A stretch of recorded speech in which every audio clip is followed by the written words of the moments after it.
Like most in Yekaterinburg, Leonid Vokhmikov grew up knowing that one of the great mysteries and darkest chapters of Russian history lay hidden in a patch of woods outside the city. Well, I knew that the Tsar and his family had been killed, that they had been buried in the ground here somewhere. Everyone knew. The question was where. After the royal family's overthrow and grisly execution in the wake of the Bolshevik Revolution of 1917, the final resting place of Tsar Nikolai II and his family remained a century-long detective story. In the early 90s, the bodies of the Tsar and 4 other members of the royal family were discovered in a remote mine shaft.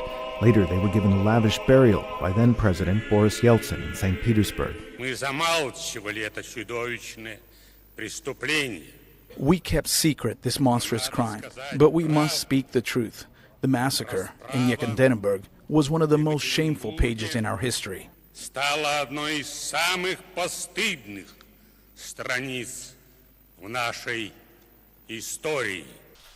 In 2007, Vokhmikov became a footnote in the story. On an expedition, he came across the remains of the final 2 members of the royal family, the young Tsarevich, Alexei, and his sister Maria. I came over here, and when I dug a little deeper with my spade, found bones from a child's skull. And then it was 100% clear that it was them.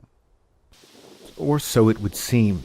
While repeated DNA testing has proved a genetic match, the Russian Orthodox Church, led by Patriarch Kirill, has questioned the authenticity of the findings over the use of Western laboratories. He's since called for a new investigation by Russian-led teams. Church observers say the decision is influenced by both arcane church rituals and the politics of now. For those who actually care to understand this problem, the case is solved. The remains are genuine, only the church doesn't want to recognize them.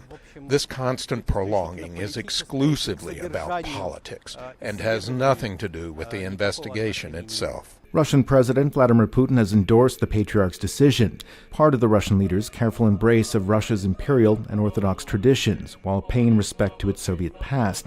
That includes Putin's own history as a former member of the KGB. Yes, he recognizes the repressions and tragedies in Russia, but is inclined to speak of them as little as possible. But for Vokhmikov, finding a final resting place for the royal family amounts to historical justice and a reunion long overdue.